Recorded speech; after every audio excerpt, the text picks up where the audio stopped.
Dear friends, 877 days of war between Russia and Ukraine.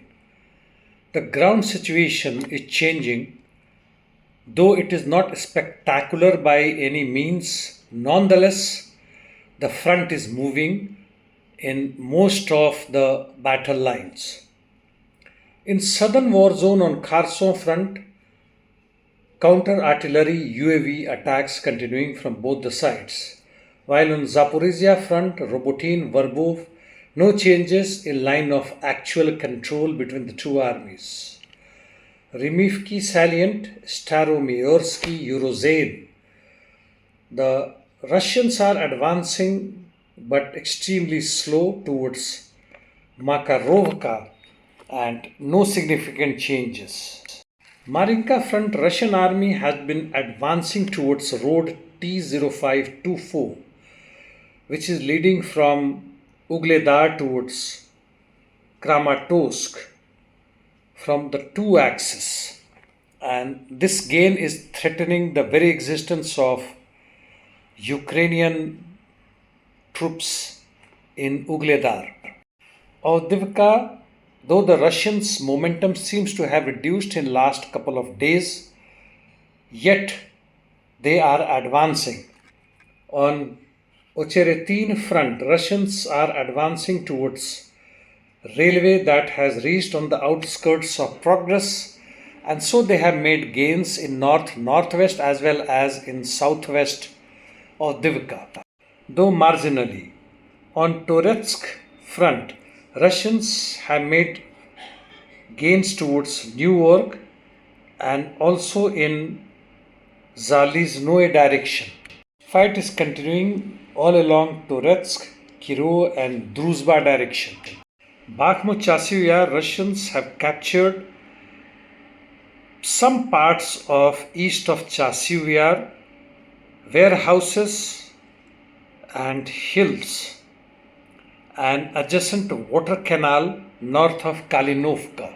These locations are basically northwest of Bakhmut.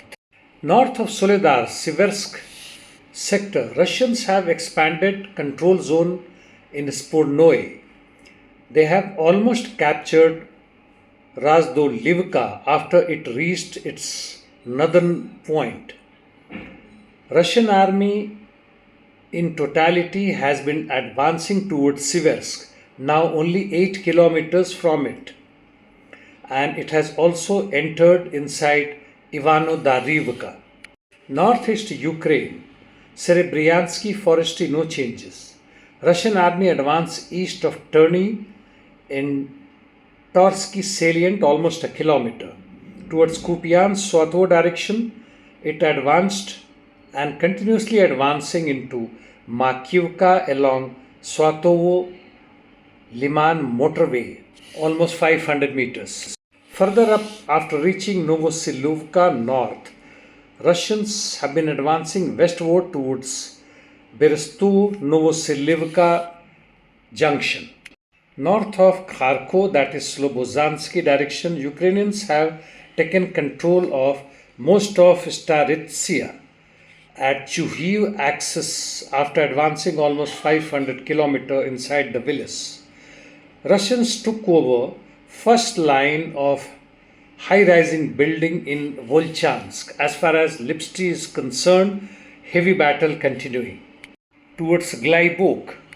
Interdiction missions. After a day of lull, Ukrainians launched close to 3 dozens of UAVs and 10 boats without crew towards Crimea. Ukrainian air defense and helicopters destroyed most of them. Russians struck targets in Dnepropetrovsk, Odisha. Palestine Israel Middle East, IDF launched multiple airstrikes in northern Gaza. In southern Gaza, fight is on in RFA, where Palestinian resistance used mortars against IDF. Hezbollah and IDF are exchanging fire. Iraqi resistance forces attacked Eilat again with UAV. In Red Sea, UK and US bombed Al Hodada in Yemen. Some other informations. Democrats have postponed official announcement of Biden as presidential candidate. While in Kenya, more fresh protests have started by the people against the government, and government is blaming Ford Foundation for color revolution. In Bangladesh, close to 40 students and other people have been killed, 460 plus seriously injured, and totality 2700 injured, who are fighting against each other over job quota. Job quota means preference to those people whose ancestors fought for Bangladesh independence in 1971. They are pro government and anti job quota people are fighting against this quota. If they could join together and fight for 100% employment for each youth and workers, situation could be different, and that is what we call burial of capitalism and establishment of socialism. Yes, 100% employment is possible with zero inflation and zero exploitation and any form of discrimination. But well, it is not possible in the present political, economic, and social situation. Well, that's the end for the day, friends. See you tomorrow. Thank you.